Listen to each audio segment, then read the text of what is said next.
Sir, మీరు ఒక pharmaceutical కంపెనీకి అధినేత. వ్యాక్సిన్ తయారు చేసి ఎంతోమంది పిల్లల జీవితాలని ఆనందమయం చేశారు. అయితే జనరల్‌గా ఈ అలోపతి లేదంటే ఆయుర్వేదము, ప్రకృతి వైద్యం ఇలా అంటే ఎప్పుడైనా నేను ప్రకృతి వైద్యానికి సంబంధించి, ఆయుర్వేదానికి సంబంధించి ఏదైనా డాక్టర్‌తోని ఒక టిప్స్ చెప్పించాననుకోండి. పలానా అశ్వగంధ వాడితే అని వాళ్ళు చెప్తారు. వెంటనే డాక్టర్స్ ఫోన్ చేస్తారు. దీని వెనక సైంటిఫిక్ రీజన్ ఉందా? మీరు ఎందుకు చేశారు అని అంటారు. అంటే అసలు అంటే ఇలాంటి వాటికి సైంటిఫిక్ రీజన్స్ చూపించాలా? వాడాలా? వాడుకోవద్దా? అసలు అలాంటి వాళ్ళని నిజంగానే ఇలా ఇంటర్వ్యూలు చేయొచ్చా? చేయకూడదా? అనే డౌట్ కూడా వస్తుంది నాకు. ఓన్లీ అలోపతినే కరెక్ట్ వైద్యమా? కాదు, కానీ కాదు. సింపుల్గా వాళ్ళకి కష్టమేసిన నేను విషయం చెప్తాను. అలోపతి వైద్యము కేవలం దాని వయసు 400 ఏళ్ళు, అంత మించి లేదు. ఆయుర్వేదం కొన్ని వేల సంవత్సరాలు. అన్నిటికన్నా ముఖ్యంగా అలోపతి వైద్యం అవసరమే కాదన్ను. అలోపతి వైద్యం కొన్ని ఇన్స్ట్రుమెంట్స్ మీద, గ్యాడ్జెట్స్ మీద ఆధారపడి దాని నుంచి రోగ నిర్ధారణ చేస్తున్నారు. ఏ డాక్టర్ అయినా ఇవాళ అలోపతి డాక్టరు నాడి పట్టుకొని నీ శరీరతత్వం చూసి నీకున్నటువంటి బ్యాలెన్స్ ఆఫ్ కాన్స్టిట్యూషన్ ఏమైనా చెప్తున్నారా? మనిషికి రోగం వచ్చిందంటే లోపల సమతుల్యత ఏదో పోయింది. జ్వరం వచ్చింది అనుకోండి, జ్వరం అది కేవలం ఇండికేషన్, సిమ్టమ్, అది రోగం కాదు. ఆ జ్వరం రావడానికి కారణభూతం వేరే లోపల ఉంది. అజీర్తి కావచ్చు, లేదా మీ ఇంబ్యాలెన్స్ వల్ల గట్లో ఏదో ప్రాబ్లం వచ్చి బ్యాక్టీరియా వచ్చి ఉండొచ్చు, వైరల్ ఇన్ఫెక్షన్ వచ్చి ఉండొచ్చు, మీకు సైనస్ వచ్చి ఉండొచ్చు, ఏదో కారణం ఉంది. జ్వరం వచ్చింది, మీకు వచ్చిన జ్వరం ఒక కారణంతో వచ్చింది, నాకు వచ్చిన జ్వరం ఇంకో కారణంతో వచ్చింది. మనం ఇద్దరం డాక్టర్ దగ్గరికి పోతే ఇద్దరికి పారాసిటమాలే రాస్తారు. కారణం ఏంటి? అని హీ సప్రెసింగ్ దట్ సిమ్టమ్. మీకు జ్వరం తగ్గించడమే ఆయన ధ్యేయం. ఇది ఎందుకు వచ్చిందబ్బా అని ఆలోచించరు. ఒకవేళ ఆలోచించడానికి అవకాశం కూడా లేదు. మహా అయితే టెస్టులు రాస్తాడు, బ్లడ్ టెస్టులు రాస్తాడు. అది ఇండైరెక్ట్ మెథడ్, అది కూడా తప్పను, నేను చేయించుకుంటాను టెస్టులు. కానీ ఆయుర్వేదంలో గొప్పతనం చూడండి. మీ నాడి చూసి 72,000 నాడులు ఉన్నాయి, వాళ్ళకి తెలుసా? తెలియదు. వాళ్ళకి తెలిసింది కేవలం బ్లడ్, లిపిడ్ ప్రొఫైలు, ఇంకేదో లివర్ టెస్టు, కిడ్నీ టెస్టు, ఇవి తప్పితే ఎక్కువ లేవు. మహా అయితే 20 టెస్టులు ఉంటాయి వాళ్ళకి. 72,000 నాడుల్లో ఏం జరుగుతుందో, వాత పిత్త కఫాలు బ్యాలెన్స్ ఎలా అయిందో, వాతంలో కఫం ఎంత ఉంది, కఫంలో వాతం ఎంత ఉంది, ఈ నిష్పత్తులు ఇవన్నీ కూడా కేవలం నాడి పట్టుకొని మీ కాన్స్టిట్యూషన్లో జరిగిన మార్పులను గుర్తించి ఆ మూలానికి మందిస్తాడు ఆయన, రూట్ కాజ్కి. దానికి సైంటిఫిక్ రీజన్ ఉందంటే సైంటిఫిక్ రీజన్ ఒకప్పుడు మహర్షులు దాన్ని దర్శించారు, చేశారు. లేదని ఎట్టన్నావు? ఇప్పుడు ఎట్లయితే నువ్వు గాలి చూడకుండా గాలి ఉందని ఎలా అనుకున్నావు, నిప్పు పట్టుకోగలవా? పట్టుకోలేవు, దొరకదు చేతికి. ఫిజికల్గా ఏం లేదు, ఒక కీలే మనకు చేతికి ఇటు జరపచ్చు దాంట్లో.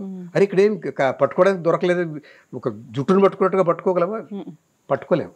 కానీ దాన్ని నమ్ముతున్నావు కదా, దాని ప్రభావం తెలుసు కదా, కాలుతుంది, వేడెక్కుంది, దానివల్ల వెలుతురు వస్తుంది. మరి వాటిని నమ్మినప్పుడు ఆయుర్వేదం ఎందుకు నమ్మవు మనం? కానీ యాక్సిడెంట్ అయింది, ఎముక విరిగింది, ఆయుర్వేదంతో చేసినారు, ఒకప్పుడు చేశారు, టైం ఎక్కువ పడుతుంది. ఇప్పుడు కొత్తగా హీలింగ్ పద్ధతులు వచ్చినాయి. ఆ 2 ఎముకలను ఒక దగ్గర చేర్చడం, దానికి ఒక బ్యాండేజ్ కట్టడం, దీన్ని మనం ఆర్థోపెడిక్స్ అనో లేకపోతే ఇంగ్లీష్ అలోపతినో అంటున్నాం. ఈ వైద్యాన్ని ఆ పేరుతో కాకుండా ఒకప్పుడు చేశారు, ఇప్పుడు వీళ్ళు హాస్పిటల్లో త్వరగా చేస్తున్నారు. ఇది అవసరమే కాదని. కానీ క్రానిక్ డిసీజెస్ ఉంటాయి, చాలా కాలంగా వస్తున్నటువంటి దీర్ఘవ్యాధులు ఉంటాయి. వాటికంతా ఇంగ్లీష్ వైద్యం కన్నా ఆయుర్వేదమే చాలా మేలు. హోమియోపతి మేలే. హోమియోపతి కూడా కాన్స్టిట్యూషన్ బేస్డ్, పేషెంట్ స్పెసిఫిక్ మందులు. మీకు నాకు ఒకే రకం మందు కాదు, మీ కాన్స్టిట్యూషన్ బట్టి మీకు ఒక మందు, నా కాన్స్టిట్యూషన్ బట్టి నాకు ఒక మందు. ఇంగ్లీషు వైద్యంలో అందరికి ఒకటే మందు. ఎందుకనంటే సిమ్టమ్స్ని తొగ్గడానికే దుప్పటి కింద దాచిపెట్టినట్టే పాముని, అది ఎప్పటికైనా తిరిగి కాటేస్తుంది. ఇంగ్లీష్ వైద్యం అంత చెత్త అని అనొద్దు, దాని అవసరం ఉంది. ఆపద్ధర్మంలో ఎమర్జెన్సీ, మొన్న కోవిడ్ వ్యాక్సిన్ వద్దనన్నామా, వేసుకోమన్నాం. కానీ సైంటిఫిక్ రీజన్ అడిగితే, ఇప్పుడు ఈ సైంటిఫిక్ రీజన్ అడిగిన వాళ్ళని అన్ని టెస్ట్ చేశారా? టెస్ట్ చేయకుండా తీసుకున్నారు కదా, ఎందుకు తీసుకున్నారు? దాని స్టెబిలిటీ తెలుసా, దాని షెల్ఫ్ లైఫ్ తెలుసా, దాని ఎఫికసీ తెలుసా, ఎంతమంది మీద ప్రయోగం చేశావు, ఇన్ని అడిగామా? అమ్మో అమ్మో అని వేసేసుకున్నాం. అప్పుడు అవసరం లేకపోయిందా లాజిక్? సైంటిఫిక్ రీజన్ అడిగారా? అందువల్ల ఇవి తర్కంలో దిగొద్దు మనం. ఏది మంచి ఏది మేలని కాదు, అన్ని వైద్యాలు మంచివే. కాకపోతే వైద్యుడు నారాయణుడితో సమానం. ఎప్పుడు కూడా good physician will treat the patient, a great physician will treat the patient with disease. మీకు అర్థమైందా? పేషెంట్ విత్ డిసీజ్ని చాలా గొప్ప వైద్యుడు చేస్తాడు. కేవలం పేషెంట్ డీల్ చేసేవాడు గుడ్ డాక్టర్. గుడ్ డాక్టర్ కన్నా గ్రేట్ డాక్టర్ గొప్ప కదా. అతను డిసీజ్ని పట్టుకుంటాడు, అతని రిలేషన్షిప్ ఈజ్ విత్ డిసీజ్. ఆ డిసీజ్ని ఓరియంట్ చేస్తాడు. వచ్చిన వాడు ఏదో చెప్తే తలంచుకొని మందులు రాయడం కాదు, అలా ఆయుర్వేద వైద్యుడు చేయడు. నాడి చూసి మీ సమతుల్యత ఎలా అక్కడ లోపించదో గమనించి దానికే వైద్యం చేస్తాడు. అంటే అలాంటి వాళ్ళు ఉన్నారా ఇవాళ అంటే వాళ్ళు కూడా తగ్గిపోయారు.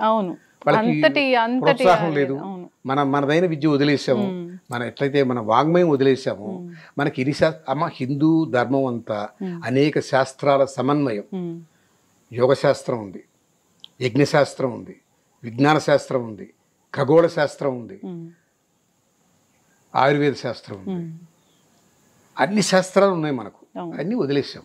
అప్పటి ఆయుర్వేదము ఇప్పుడు ఆయుర్వేదంతో మనం అంటే ఆనాటికి అనేక ఔషధ మొక్కల గురించి వాటి గురించిన అవగాహన ఉండేది.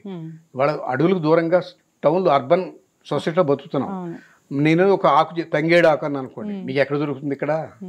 ఎలా దాన్ని పట్టేవాళ్ళు ఎవరు? అడవులకు వెళ్ళి తెచ్చేవాళ్ళు. ఆ రోజుల్లో ఆ అడవుల మధ్యనే బతికారు. ఆ నాగరికతకి సరిపోయింది. ఈ నాగరికతకి చాలదు. తప్పనిసరిగా ఎవరో తీసుకెళ్ళి మా ఫార్మా కంపెనీలు అన్నీ మేము చేసే మందులు కూడా ఏంటంటే చెట్టు నుంచి వచ్చినాయి, ప్లాంట్ బేస్డ్ అన్ని. దాన్ని శుద్ధి చేసి దాన్ని ఏదో చేసి కంకాక్షన్ చేసి మందులు తయారు చేస్తాం.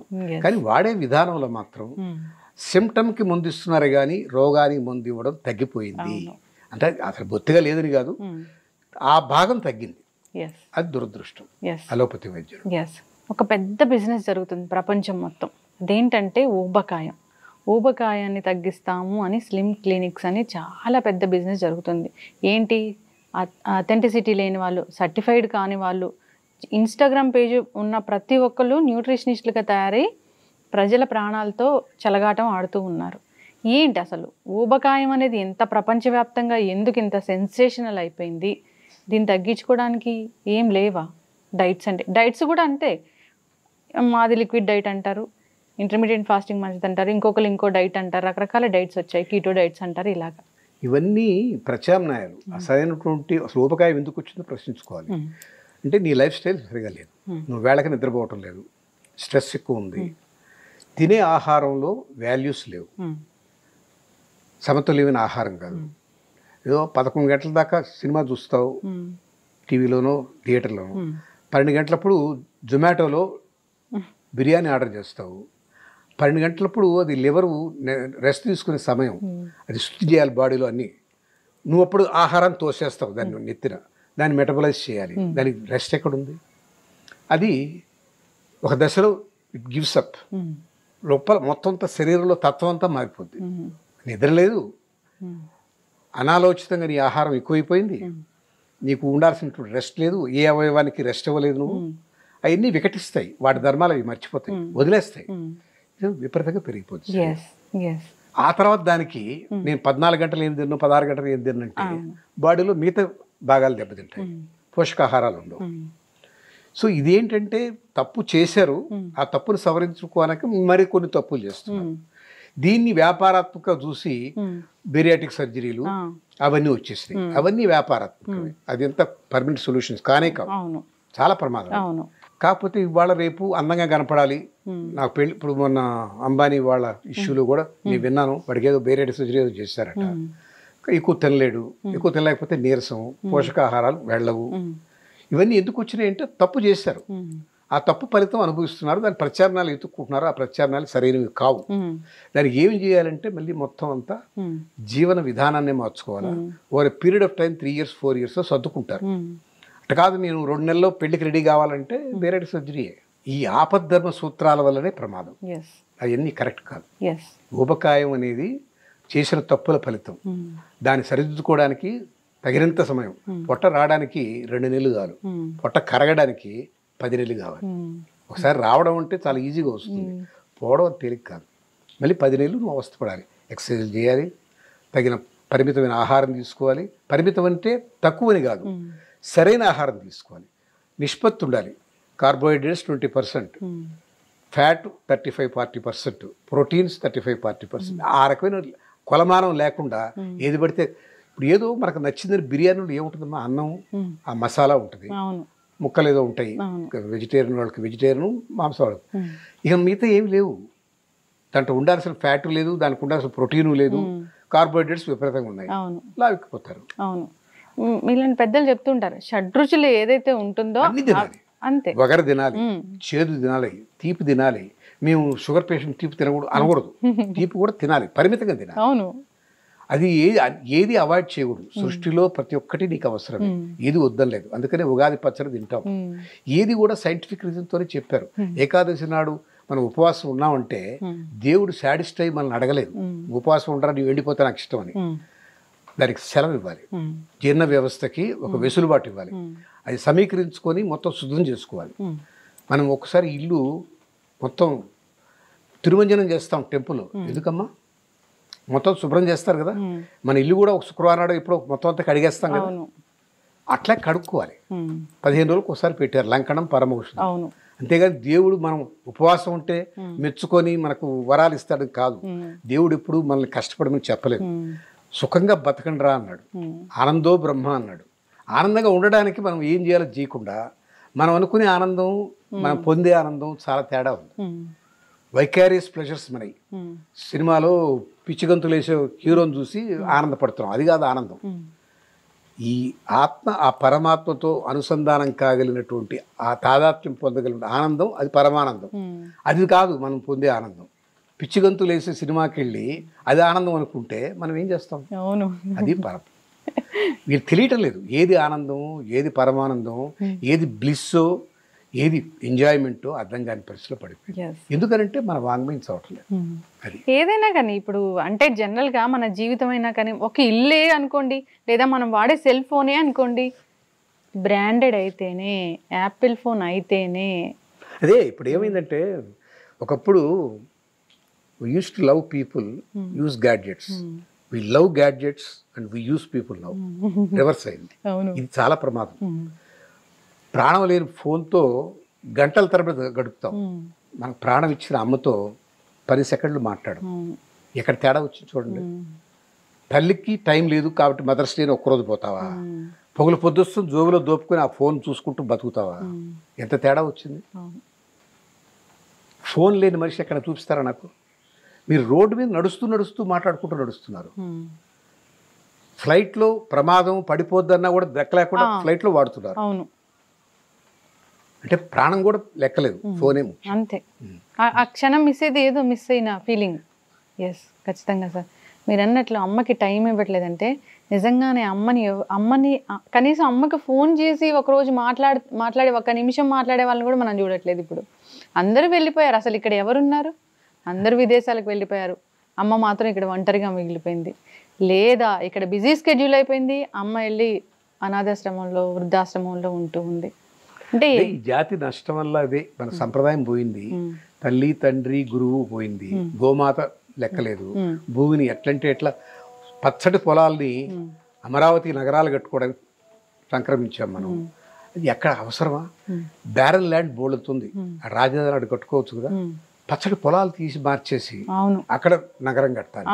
ఆయన ఏం విజనరీయో నాకు అర్థం కాదు. కరెక్ట్. దీని మీద మీరు తమ్నైలు చంద్రబాబు అక్కడ చంద్రబాబు నాయుడు కావచ్చు, అక్కడ ఎవరైనా కావచ్చు, తమ్నైలలో పెట్టకండి.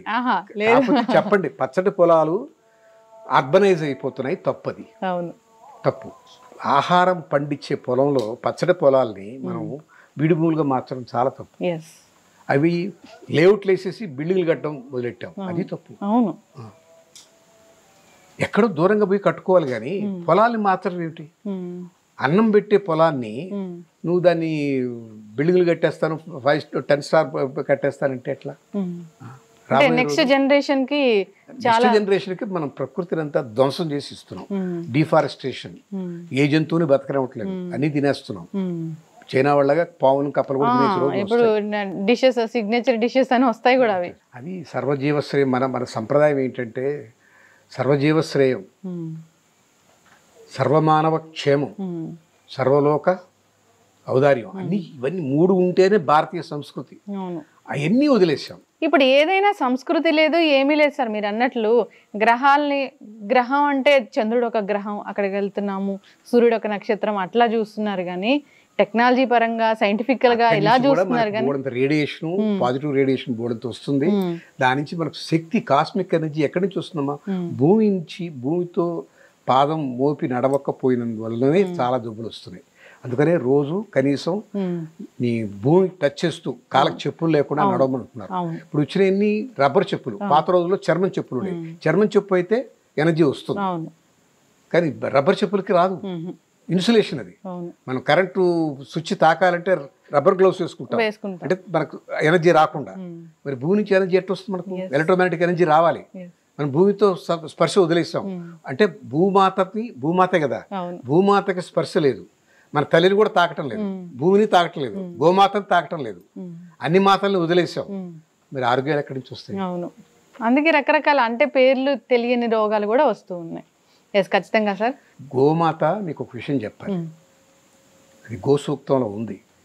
గోవుని యజమాని తాకితే ఆ గోవు అర్థం చేసుకుంటుంది, మా యజమానికి ఈ పలానా జబ్బు ఉందని.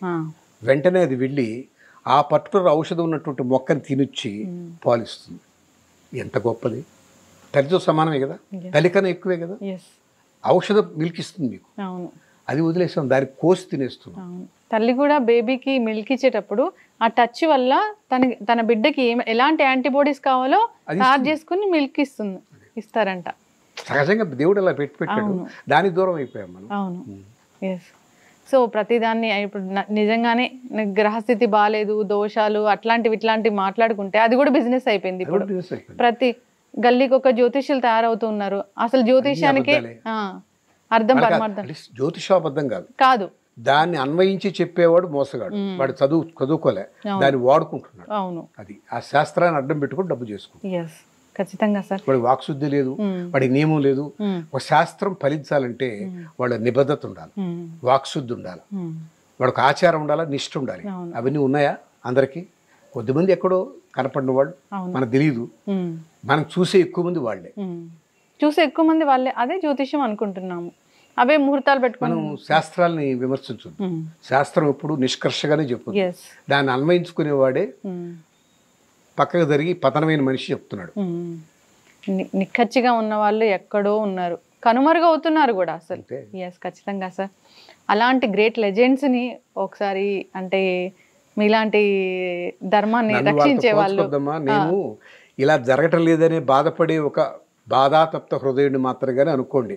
నేను మహర్షిని కాదు, నేను లెజెండ్ని కాదు, కానీ ఇటు మర్చిపోతున్నామని బాధపడుతున్న ఒక మామూలు సగటు జీవిని.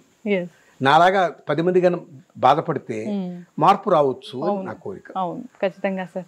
చాలా చక్కటి మాటలు చెప్పారు. అందరూ కూడా ఆచరించాలని కోరుకుందాం, పాటించాలని కోరుకుందాం. నేను మంచి థంబ్నెయిల్స్ పెడతాను, మళ్ళీ నాకు ఇంటర్వ్యూ ఇవ్వాలని. థంబ్నెయిల్స్ సరిగా లేకపోతే మీరు కూడా cut off 100%. Yes, thank you so much sir. ధన్యవాదాలు. నమస్కారం.